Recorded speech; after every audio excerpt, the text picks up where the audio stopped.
दोस्तों 28 नवंबर 2019 गुरुवार की सुबह सुबह तेलंगाना राज्य के शाद नगर में चट्टनपल्ली फ्लाईओवर के नीचे से गुजर रहे एक दूध वाले को जले हुए मांस की बदबू आती है। जब पुल के नीचे से उठ रहे धुएं से आ रही बदबू ने उस दूध वाले को शक में डाल दिया और जब उसने पास जाकर देखा तो पता चला कि वह किसी इंसान की अचली लाश थी। उसने नजदीकी पुलिस स्टेशन में फोन करके इस घटना के बारे में बताया। दोस्तों इस केस की सच्चाई जानकर आपकी आंखों में आंसू आ जाएंगे। इस केस ने न ही पूरे देश को बल्कि इंसान और इंसानियत दोनों को शर्मसार कर दिया था। इस केस की पूरी जानकारी के लिए वीडियो में आखिर तक बनी रहिए। दोस्तों अगर अभी तक आपने क्राइम डाइजेस्ट चैनल को सब्सक्राइब नहीं किया है तो आपसे रिक्वेस्ट है चैनल को सब्सक्राइब करके बेल बटन को जरूर प्रेस कर लें। और दोस्तों अगर वीडियो पसंद आए तो लाइक जरूर करें, इससे हमें और ज्यादा अच्छा काम करने का हौसला मिलता है। दोस्तों पुलिस चट्टनपल्ली फ्लाईओवर पर पहुंचती है। वहां पर देखने के बाद पता चला कि लाश किसी लड़की की है। उसकी उम्र लगभग 27 से 30 साल के बीच में होगी। पुलिस ने इस लाश की खबर आसपास के थाने में सर्कुलेट कर दिया। थोड़ी ही देर में तेलंगाना के शमशाबाद थाने से पुलिस की एक टीम और एक फैमिली भी उनके साथ घटना स्थल पर पहुंचती है, जहां पर अचली लाश मिली थी। पुलिस ने लाश को उस फैमिली को दिखाया जो पुलिस के साथ आई थी।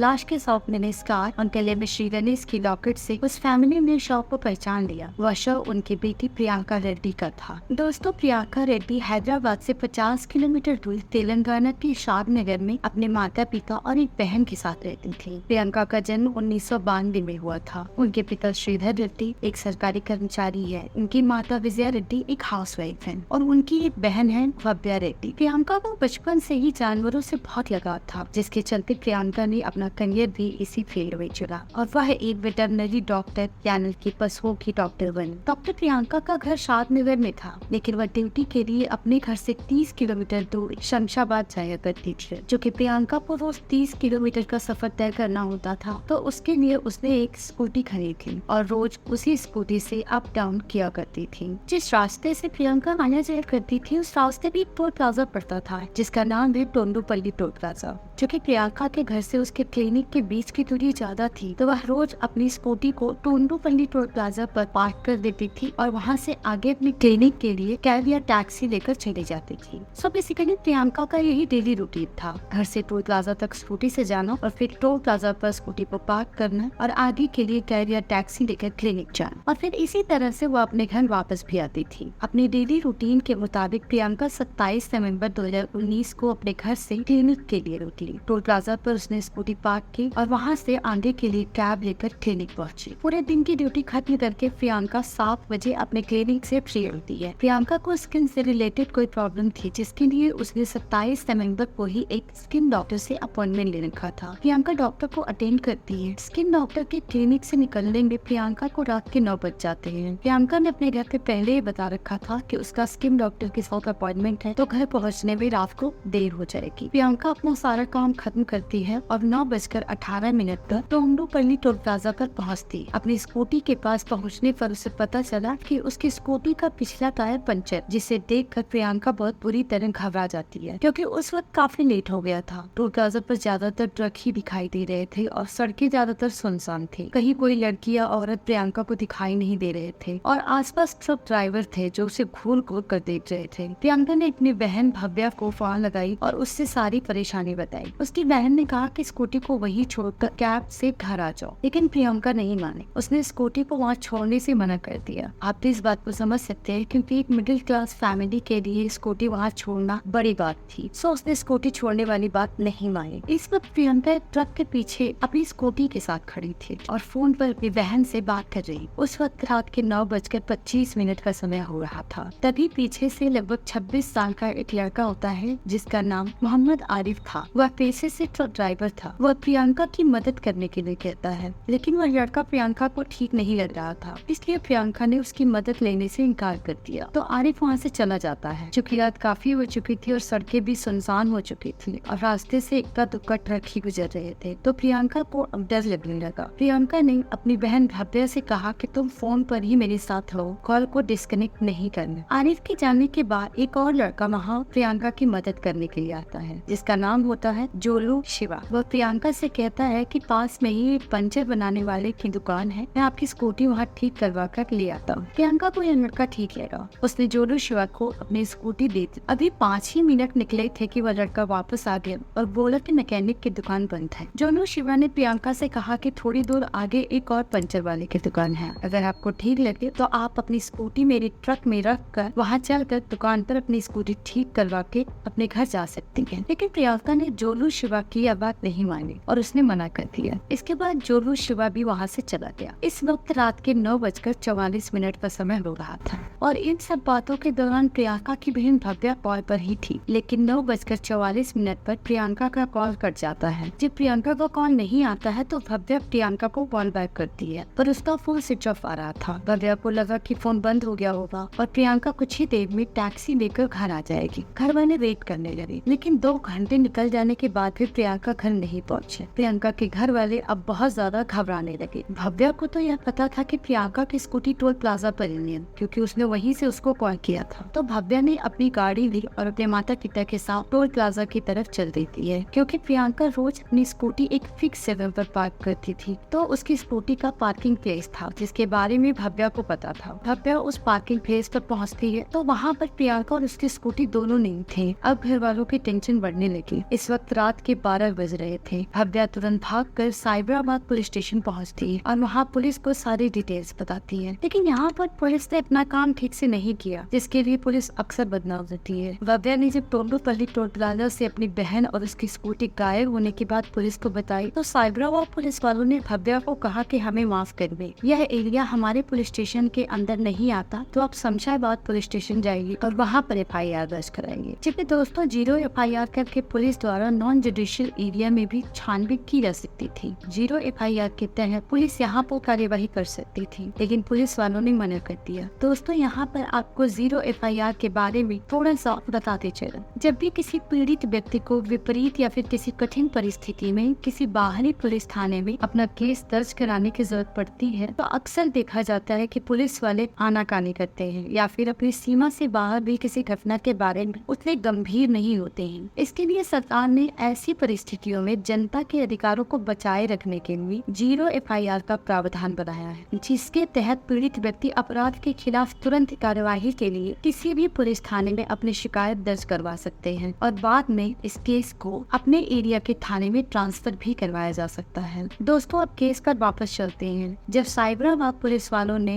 भव्या का FIR लिखने से मना कर दिया तो भव्या अपनी फैमिली के साथ शमशाबाद पुलिस स्टेशन पहुंच जाती है, जहां पर उसने पुलिस को सारी डिटेल्स बताई और FIR दर्ज करवाती है। पुलिस सबसे पहले उस टोल प्लाजा पर पहुंचती है जहां से प्रियंका ने भव्या को आखिरी बार कॉल किया था। इसलिए पुलिस प्रियंका को टोल प्लाजा से ढूंढना शुरू करती है और इधर प्रियंका के घर वाले अपने रिलेटिव्स को कॉल करके सारी बात बताते हैं। प्रियंका के रिलेटिव्स भी टोल प्लाजा पर पहुंच जाते हैं और सब लोग मिलकर प्रियंका को ढूंढने लग जाते हैं, लेकिन प्रियंका का कहीं भी पता नहीं चलता है। इसी तरह से सुबह के 5 बज जाते हैं। पुलिस अब टोल प्लाजा पर लगे CCTV कैमरे को खंगालना शुरू करती है। अभी पुलिस फुटेज देख ही रही थी कि 6:30 पर पुलिस को सूचना मिलती है कि चटनपल्ली पुल के नीचे एक अधजली लाश मिली है। पुलिस और प्रियंका की फैमिली चटनपल्ली घटनास्थल पर पहुंचते हैं, जहां प्रियंका के परिवार वाले शव की शिनाख्त करते हैं, जो प्रियंका रेड्डी का शव होता है। पुलिस ने शव को कब्जे में लेकर पोस्टमार्टम के लिए भेज दिया और जब पोस्टमार्टम रिपोर्ट आई तो हंगामा मच गया। रिपोर्ट के मुताबिक प्रियंका के साथ गैंग रेप हुआ था और गला दबाकर उसकी हत्या कर दी गई थी।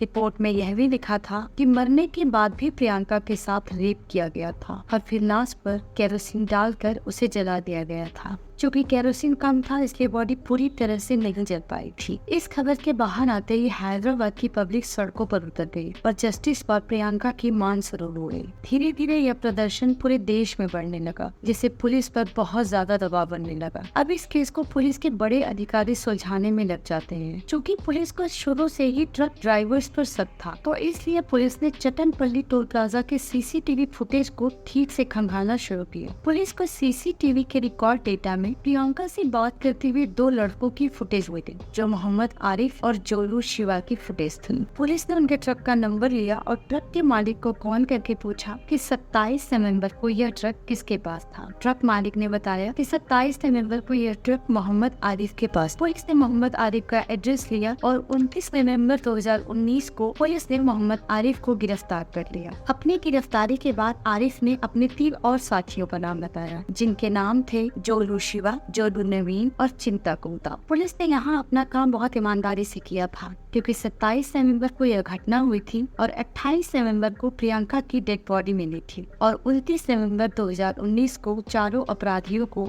गिरफ्तार कर लिया जाता है। पुलिस चारों अपराधियों को शमशाबाद ले जाने का सोच ही रही थी कि इस बात की खबर चारों तरफ फैल गई कि चारों अपराधियों को गिरफ्तार कर लिया गया है। और फिर पुलिस ने सोचा कि अगर इन चारों को शमशाबाद ले गई तो पब्लिक पुलिस स्टेशन पर ही हमला कर देगी। इसलिए कोर्ट से स्पेशल परमिशन लेकर पुलिस ने उन चारों अपराधियों को वहां से 90 किलोमीटर दूर चेरापल्ली पुलिस स्टेशन ले जाती है। और पुलिस ने अभी इन चारों से पूछताछ भी शुरू नहीं की। पुलिस ने 2 दिसंबर को कोर्ट से परमिशन लिया और पुलिस को उन चारों अपराधियों से पूछताछ के लिए 10 दिन की रिमांड मिल जाती है। अब पुलिस 4 दिसंबर से उन अपराधियों से पूछताछ शुरू करती है। आरिफ ने पूछताछ के दौरान जो बयान दिया उसको सुनकर आपकी आंखों में आंसू आ जाएंगे। आरिफ अपने साथियों जोलू शिवा, जोलू नवीन और चिंता कुंता के साथ 26 नवंबर की शाम को ही टोंडोपल्ली टोल प्लाजा पर चला गया था। दरअसल आरिफ और उसके दोस्तों को यह पता नहीं था कि उनके ट्रक में माल कहां से लोड होना है, इसलिए वह चारों वही टोल प्लाजा पर ही इंतजार करने लगे। और 27 नवंबर 2019 की सुबह को प्रियंका टोल प्लाजा पर पहुंचती है और आरिफ के ट्रक के पीछे अपनी स्कूटी पार्क करती है, क्योंकि प्रियंका के स्कूटी का पार्किंग प्लेस वही था। स्कूटी पार्क करने के बाद प्रियंका अपने क्लिनिक चली जाती है। जब प्रियंका स्कूटी पार्क कर रही थी तभी आरिफ की नजर प्रियंका पर पड़ी और उसने अपने तीनों साथियों को भी प्रियंका को दिखाया। और प्रियंका के जाने के बाद उन चारों ने पहले ही मन बना लिया था कि प्रियंका के साथ वह कुछ गलत जरूर करेंगे। चारों ने मिलकर एक प्लान बनाया। प्लान के मुताबिक जोलू नवीन प्रियंका की स्कूटी का पिछला टायर पंचर कर देता है और फिर चारों ट्रक में बैठकर शराब पीते हैं। रात होने का और प्रियंका के आने का इंतजार कर रहे थे। प्रियंका रात के 9:18 पर टोंडोपल्ली टोल प्लाजा पहुंचती है। स्कूटी का टायर पंक्चर देखकर वह बेहद घबरा जाती है। मौका देखकर आरिफ और जोलू शिवा दोनों प्रियंका की मदद करने का दिखावा करते हैं। जब काम किसी भी तरह से नहीं बना तो 9:44 पर चारों दरिंदों ने मिलकर प्रियंका को जबरदस्ती अपने ट्रक में डाल दिया और ट्रक को पूरी तरह से बंद कर दिया। प्रियंका के मुंह में कपड़ा डालकर उसका मुंह बंद कर दिया और फिर बारी बारी से प्रियंका के साथ रेप किया। जोलू नवीन और चिंता कुंता का मन इतने से ही नहीं धरा, वह दोबारा प्रियंका के साथ दुष्कर्म करने लगी। इसी बीच जोलू नवीन ने प्रियंका का गला इतनी तेजी से दबाया कि उसकी मौत हो गई और फिर चारों दरिंदों ने प्रियंका के मरने के बाद भी उसके साथ दुष्कर्म किया। फिर एक चादर में उनकी डेड बॉडी को लपेटकर अपने ट्रक में ही रखा। आरिफ और जोलू शिवा ट्रक में ड्राइविंग कर रहे थे और जोलू नवीन और चिंता कुंता प्रियंका की स्कूटी को ड्राइव कर रहे थे। चिंता कुंता और जोलू नवीन प्रियंका की स्कूटी से पेट्रोल लेने के लिए पेट्रोल पंप पर पहुंचते हैं। वहां पर वह बोतल में पेट्रोल खरीदने की बात करते हैं, लेकिन पेट्रोल पंप का जो वर्कर होता है वह बोतल में पेट्रोल देने से मना कर देता है। और इसी दौरान पेट्रोल पंप के सीसीटीवी कैमरे में वह दोनों कैप्चर हो जाते हैं। पेट्रोल पंप का वर्कर उन्हें बोतल में जब पेट्रोल देने से मना कर देता है तो वह दोनों अपने दोनों साथियों के साथ ट्रक के पीछे चले जाते हैं। इसके बाद वह चारों चट्टनपल्ली पुल के नीचे पहुँचते हैं। रात ज्यादा हो जाने की वजह से पूरा एरिया बिल्कुल सुनसान था, इसलिए चारों ने प्रियंका की बॉडी को आराम से बाहर निकाला और पुल के नीचे साइड में रख दिया। ट्रक में रखे स्टोव से केरोसिन निकाला। दोस्तों, अक्सर ट्रक ड्राइवर्स जो होते हैं वो अपने साथ स्टोव या फिर खाने पीने वाली छोटी मोटी चीजें रखते हैं, तो उन चारों ने स्टोव से केरोसिन निकाला और प्रियंका की बॉडी पर डाल दिया। उनके पास शराब की बोतल में बची हुई जो शराब थी वह भी प्रियंका की बॉडी पर डाल दिया और आग लगाते। केरोसिन की मात्रा कम थी, जिसकी वजह से प्रियंका की बॉडी पूरी तरह से जल नहीं पाई। उन्होंने प्रियंका की स्कूटी से नंबर प्लेट निकाल कर अपने पास रख लिया और प्रियंका की स्कूटी को वही झाड़ियों के पीछे छुपा दिया। और जब उनका काम खत्म हो गया तो वह सब वहाँ से निकल गए और जाते हुए रास्ते में कहीं उन्होंने प्रियंका की स्कूटी का नंबर प्लेट फेंक दिया। दोस्तों, पुलिस चारों अपराधियों का बयान लेने के बाद उस जगह पर उनको लेकर जाती है जहाँ उन चारों ने प्रियंका की स्कूटी छुपाने वाली बात बताई थी। वहाँ पहुंचकर पुलिस को प्रियंका की स्कूटी मिल जाती है। अब यहाँ पे एक फिल्मी घटना होती है जिसमें आरिफ और चिंता कुंता को मौका मिल जाता है और वह पुलिस की बंदूकें निकाल लेते हैं। पुलिस पर फायर करने लगते हैं। उनके 2 साथी पुलिस को पत्थर मारने लगते हैं और फिर चारों मिलकर भागने लग जाते हैं। पहले तो पुलिस वाले उन्हें बहुत रोकते हैं और सरेंडर करने को कहते हैं, लेकिन वह सब पुलिस की बात नहीं सुनते और भागते हैं। जब वह नहीं रुके तो पुलिस ने जवाबी कार्यवाही में गोली चलाई और चारों दरिंदों की मौत घटना स्थल पर ही हो जाती है। चारों की मौत हो जाने पर पब्लिक में खुशी की लहर दौड़ जाती है, लेकिन कोर्ट ने इस एनकाउंटर को फेक बताया और जिन पुलिस वालों ने इन चारों पर गोली चलाई थी उनके खिलाफ एक याचिका कोर्ट में दायर। अभी उस पर कोई कार्यवाही तो नहीं हुई है, लेकिन हाँ, कोर्ट में यह याचिका दायर जरूर है। दोस्तों, उम्मीद है आपको क्राइम डाइजेस्ट की यह स्टोरी और मेरी रिसर्च पसंद आई होगी। अगर आपको यह वीडियो और कहानी पसंद आई हो तो वीडियो को लाइक और चैनल को सब्सक्राइब करके बेल बटन पर जरूर प्रेस कर लें। आपसे फिर मुलाकात होगी ऐसी ही किसी कहानी के साथ। तब तक सुरक्षित रहें।